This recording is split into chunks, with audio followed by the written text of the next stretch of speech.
Right අයිබෝන් හැමෝටම අද අලුත් දෙයක් කියන්න යන්නේ ඔයාලා මේ අප්ඩේට් එක දැනගත්තද WhatsApp එකේ මෙච්චර කාල ඔයාලට තිබ්බේ apps lock එකක් විතරයි. ඒ කියන්නේ setting ගිහිල්ලා මෙතන බලන්න privacy වල app chat lock එකක් app නෙමෙයි chat lock එක තමයි ඔයාලට මෙච්චර කාල තිබ්බේ. නමුත් chat lock එකට මම හිතන්නේ එච්චර සාර්ථක නෑ. නමුත් දැන් WhatsApp එකෙන් අලුතෙන්ම දීලා තියෙන facility එක තමයි app lock. මේ තියෙන දැන් අපි මේකට යන්නේ මේ dot තුන ක්ලික් කරන්න chat එකට ගිහිල්ලා මෙතන dot තුන ක්ලික් කරලා setting ගිහිල්ලා setting වල privacy යටතේ tab එකේ ක්ලික් කරලා ඒකේ යටම තියෙනවා app lock.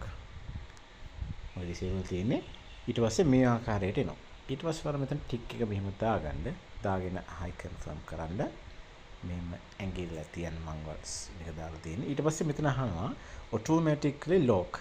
ඔයා දැම්ම lock කරන්නද 1 minute වලින්ද after 30කින්ද? ඒ කියන්නේ විනාඩි 30ක් පාවිච්චි කරාට පස්සේද විනාඩියකින් පස්සේද නැත්නම් මේ දැම්මමද කියලා මේ ටික් තුන දාන්න. ඔයාලට කැමති එක ටික් එක දාලා මේ යට තියෙනවා show content in notifications preview sender and message text inside new message notification. දැන් මේ ටික් එක දැම්මොත් show කරනවා. දැන් අපි app එක lock කරලා තිබ්බත් ඒ notification එක show කරනවා. නමුත් ඔයාලට මේකත් ඕනේ නැත්තම් මේකට ටික් කරලා show පෙන්වෙන්නේ නැති වෙන්න හදාගන්න පුළුවන්. ඒක ඔයාලගේ කැමැත්ත අනුව කරන්න බෑ.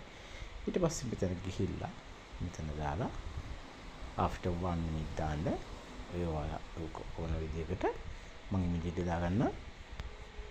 එහෙම ගියද lock. ඊට පස්සේ ඔයාලා යන්න ඕන නම් ඔයා touch screen එක කරන්න ඕනේ. එතකොට තමයි app එක unlock වෙන්නේ. මම මේක ඉතින් ඔයාලත් කරලා බලන්න. ඔයාලට ගොඩක් අවශ්‍ය වෙයි. අත්‍යවශ්‍ය කියන්නේ කාට හරි ෆෝන් එක දෙනවා නම් ඔයා බයින් නම් ඉන්නේ WhatsApp එකේ මොනවද බලයිද කියලා. ඔයාලට පුළුවන් මේ app lock එක භාවිත කරලා ඒ lock එක කරලා තියනවා ඒ වගේ privacy එක ආරක්ෂා කරගන්න. ඉතින් තවත් අලුත් දෙකකින් හමු වෙන්නම්. සුබ දවසක්.